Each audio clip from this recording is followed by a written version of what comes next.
I know that I hung on a windy tree 9 long nights, wounded with a spear, dedicated to Odin, myself to myself, on that tree of which no man knows from where its roots run. No bread did they give me, nor a drink from a horn. Downwards I peered. I took up the runes, screaming I took them. Then I fell back from there. Have 'em all, Codex Regius, Sayings of the High One. Greetings, explorer. In the rich tapestry of Norse mythology, one figure stands out as the most complex, powerful, and enigmatic: the All-Father. Revered by the ancient Norse people, Odin is a god of many aspects, embodying wisdom, war, poetry, and death. His story, as described in the Elder Poetic Edda and the Younger Prose Edda, offers a fascinating insight into the values and beliefs of the Norse culture. So, let's explore this subject today together as if we were gathered around a campfire in the cold, icy night forest and at the time of the old gods.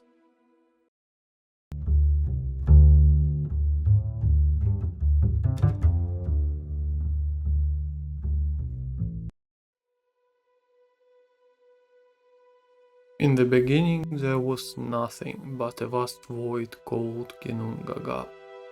To the north lay the icy realm of Niflheim, and to the south the fairy land of Muspelheim.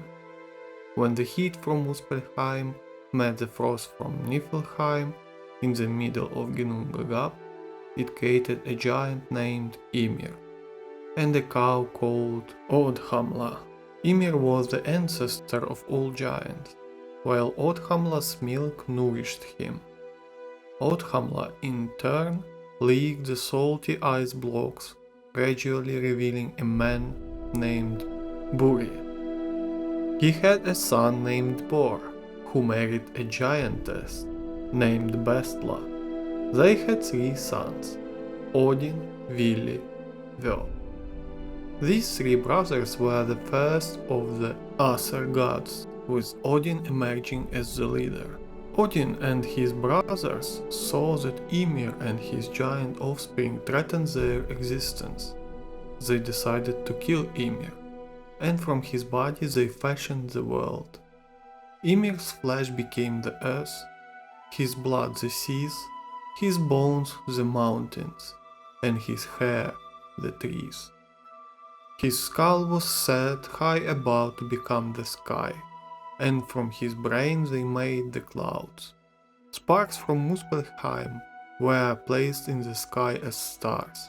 Thus the world was created from the body of a giant, with Odin and his brothers as its architects.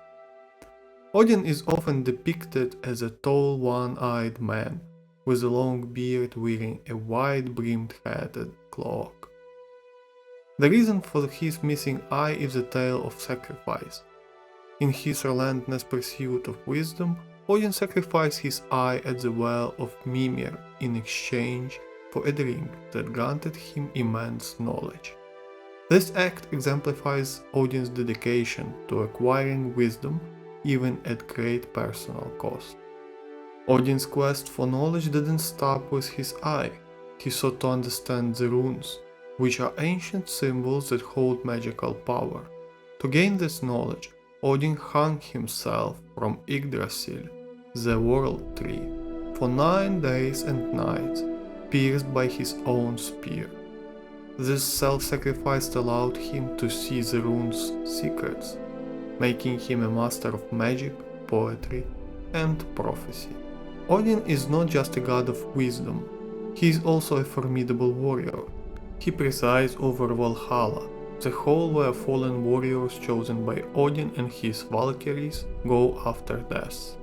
These warriors, known as the Einherjar, train and prepare for Ragnarok, the final battle. Odin's association with war is symbolized by his spear, Gungnir, which never misses its target, and his eight-legged horse, Sleipnir, the fastest steed in the cosmos. Odin's role extends to the realm of the dead. He is associated with death and the afterlife, ruling over Valhalla and guiding the souls of slain warriors. This aspect of his character underscores the Norse belief in the valor and honor of dying in battle, ensuring a place in Odin's Hall where warriors would feast and fight until Ragnarok. Odin's role in Norse mythology goes beyond the creation of the cosmos. He was also involved in the creation of humanity. Alongside his brothers Vili and Ve, Odin found two logs on the seashore and breathed life into them. Vili gave them understanding and the ability to move, while Ve bestowed upon them senses and outward appearance. Thus the first humans, Ask and Embla, were created, with Odin as their chief benefactor. One of the pivotal events in Norse mythology is the war between the Aesir and the Vanir, another group of gods associated with fertility and prosperity. The war began due to a disagreement over the treatment of the goddess Gulveig. Despite the hostilities, the war ended in a truce, and the two pantheons exchanged hostages to maintain peace. Odin's leadership and diplomatic skills were crucial in resolving this conflict, leading to an unified pantheon where the Aesir and Vanir coexisted. Odin's quest for knowledge and power led him to seek the mead of poetry, a magical beverage that granted the gift of eloquence and wisdom. The mead was created from the blood of the wise being Kvasir, and it was fiercely guarded by the giant Sutung. Through a series of cunning disguises and deceptions, Odin managed to steal the mead and bring it back to the gods. This story highlights Odin's cunning and resourcefulness, as well as his dedication to acquiring wisdom. This is an important part because usually in pop culture nowadays Loki is displayed as a trickster and deceiver. But on a second thought, Odin seems no less of a trickster, if not to say more. Of course, there are a lot of crazy moments in any mythology which sounds utterly ridiculous if you think about it, but just check out the whole story of this theft and probably you will understand much more about who Odin truly is. So Odin met 9 slaves who were slicing hay and offered to sharpen their scythes. His whetstone worked so well that they all wanted to buy it. Odin threw it up in the air and the slaves struggled for it to death, cutting each other's throats. Okay. Then he spent the night at Baugi's place. Baugi was Sutundr's brother. He complained that business did not go well since his slaves had killed each other and he could not get anybody to stand in for them.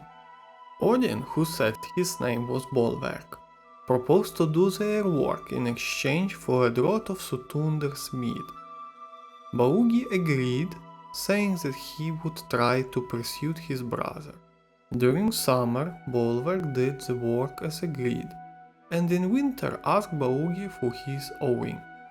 They both went to Sutungr, who refused to give a single drop of the beverage. Bolverk then suggested Baugi use a trick. He gave him the drill Rati and asked him to bore in the mountain Hnidbjörg. After Baugi tried to deceive him, a hole was actually dug and Bolverk slipped into it, having taken the form of a snake. Baugi tried in vain to hit him with the drill, but Odin in the form of a snake manages to gain access to the chamber within the Hnidbjörg mountain where the mead is kept. The god seduces the guardian Gunlod and sleeps with her 3 nights. In return, Gunlord allows Odin to obtain 3 drinks of the mead, but with each draught he emptied a whole container. Then he transformed into an eagle and flew away. When Suttungr discovered the theft, he too took the shape of an eagle and flew off in hot pursuit. When the Aesir saw Odin coming, they set out vessels in readiness to hold the mead, and when, in the nick of time, the god arrived, he spat his loot into them. But Suttungr was so close to him that in his fear and haste, the god let fall some of the precious liquid from his anus. Yep, just take this shit. Sorry. Any could drink of this paltry and solid portion, which was known as the Rhymester share, or called Fifla Luder. I guess I'm butchering the sound, but you get the point. It's in Icelandic, so let's move on. But the greater portion of the mead of poetry which had issued from his mouth Odin gave to the gods and to those truly gifted in poetry. So yeah, there definitely are some interesting implications to this guy's mindset. Okay, let's move on. The prophecy of Ragnarok loomed large in Norse mythology, and Odin was acutely aware of the threats posed by the monstrous offspring of Loki, the trickster god. One of those threats was Fenrir, the great wolf destined to kill Odin during Ragnarok. To prevent this, Odin and the Aesir attempted to bind Fenrir with various chains, but the wolf broke free each time. Finally, they crafted a magical ribbon called Gleipnir, made from impossible ingredients. To trick Fenrir into being bound, Tyr, the god of war, placed his hand in Fenrir's mouth as a gesture of trust. When Fenrir realized he was trapped, he bit off Tyr's hand. This act of binding Fenrir demonstrated Odin's willingness to take drastic measures to delay the prophesied doom. Odin's awareness of the prophecy of Ragnarok weighed heavily on him. According to the prophecy, a great battle would ensue, leading to the death of many gods, including Odin himself. Despite knowing his fate, Odin prepared for the inevitable conflict by gathering warriors in Valhalla and seeking every possible means of fortifying his knowledge and power. His acceptance of his destiny and his efforts to prepare for it underscored his role as a wise and foresighted leader. Much of what we know about Odin comes from two primary sources, the Poetic Edda and the Prose Edda. The Poetic Edda is a collection of Old Norse poems that provide a wealth of mythological and heroic stories. The Prose Edda, written by Snorri Sturluson, is a manual of Norse mythology that includes retellings of various myths and explanations of the poetic language used by skalds, Norse poets, or bards.